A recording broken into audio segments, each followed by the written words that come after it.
And greetings. I've been asked to do a video on how to maintain or choose the right kind of chemicals for your spa. Today I'm on site at a customer's house, and he's new to hot tub life. And he just bought this house. While he does have a pool, and he had a pool previously, he doesn't know how to treat hot tub water.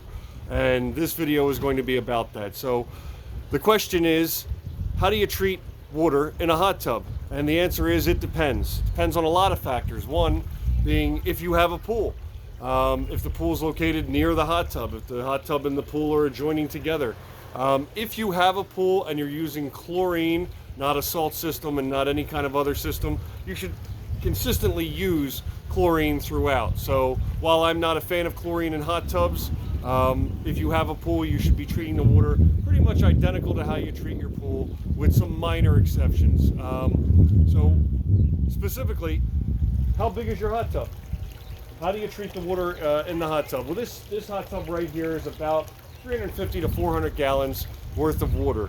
And typically the average household will use about 3 tablets of bromine or 3 ounces of chlorine, both being the same because they come in 1 ounce tablets. So if you're treating your pool over there with chlorine, we're going to do the same over here. Let's start out with 3 ounces. So I guess a full puck, I think that's what they come in for the pool over there. The customer has his own chlorine, so you want to try to be consistent. So put 3 ounces inside of your filter area. This particular hot tub has a filter area where you can literally put chlorine tablets in there, and it'll chlorinate or brominate the tub by itself. Other hot tubs, you have to actually buy a brominator that will float along there. This you can just throw inside your filter area, it catches, and it'll actually filter through. So how do you treat water? People treat water all different kinds of ways, chlorine and bromine being the most popular, but some people can't handle chlorine or bromine on their skin. They get very itchy, it's an irritant, they're allergic to it, so they use more of a sanitation system that involves ultraviolet light or ozone.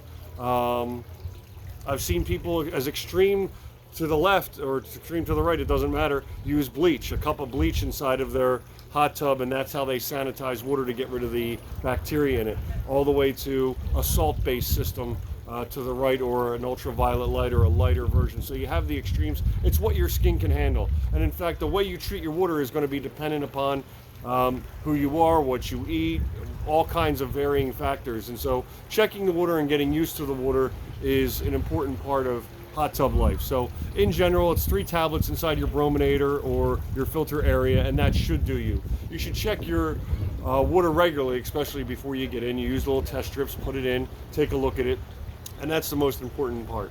Every time you get out, you need to shock it or use some kind of non-oxidizing, non-chlorinating shock. Oxidizing shock, non-chlorinating shock. After you get out, just a little tiny bit, maybe a capful, throw it in, just to kill all of the bacteria that you just put into the water. During the week, your brominating tablets will take care of the rest, or your chlorinating tablets. As far as pH goes and alkalinity and hardness, that's individual user dependent. So if you're on a well, then obviously you're going to have to maintain your water a little bit harder than is if the city or the county is providing your water for you. Most of the time they have a little bit of chlorine in there. They definitely balance your alkalinity, and they definitely give you your pH levels correct. That will vary based off of, again, your municipality or who's providing your water.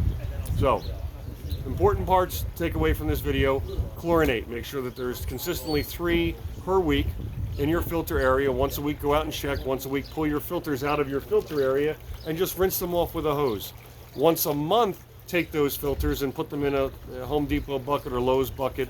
I don't know, use a cup, 2 cups of bleach with hot water, fill it all the way up and let them soak overnight. The next day you just spray them off, and then I put them on the shelf. So I always rotate my filters out. So filters that are in there will get sprayed off once a week. Once a month, I'll take it out. I'll spray it off, then I'll put it inside of a Homer bucket or a Lowe's bucket with bleach. I'll let it sit overnight, and I'll take the ones that are on the shelf and I'll bring them back into the tub and let them filter for the next month. And then I just rotate them out. How often do you replace filters? Once a month? Oh, I'm sorry, once a year. If that, if you have this set that I'm talking about that you're rotating out, probably every other year. Just take a look at your filters, make sure that they're not frayed or that they have holes in them or stuff like that. So How do you treat the pH and the alkalinity? Once you put the test strip in, you add pH up or pH down based off of your test strip. You try to get it into the okay range. Always chlorinate or brominate first, then balance your pH and alkalinity. I'm not a fan of balancing pH and alkalinity that much. I dump my water more often than not, and that leads us to the next part, is how often do you get rid of water? Well, water stops responding to chemicals every 3 months, so it will not be able to be treated any further after 3 months. How often do I dump my my water? Well, I have 4 children, and they're constantly in it and out, and the grass and the dirt and all kinds of stuff, and they're back and forth in between stuff. So I get rid of my water every 6 weeks. While that may be extreme, some people do it every month. Fresh water is better water in my opinion. I don't like messing around with the pH or the alkalinity. I'll dump before I start messing with those kind of chemicals, because it doesn't cost much. I mean, my tub, I think it's 400 gallons and maybe $30 to refill. So, you know, once a month, who cares? Let me just refill my tub and not have to deal with that. But I do come out once a week and I spray my filters and I put the chlorine in or bromine in or whatever you're individually using. I use bromine, it's lighter on the skin, it smells less. Chlorine is harsher, it smells like a public pool. I don't like that as much. So it's, again, individual. Like I said, I've seen clients use bleach in there, which is kind of unique. You walk up on there and there's a gallon of bleach sitting next to it. He pours a little bit in and that's how he does it.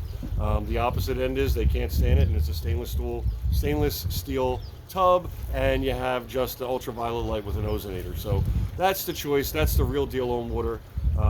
Don't let anybody sell you anything extra that you don't really need.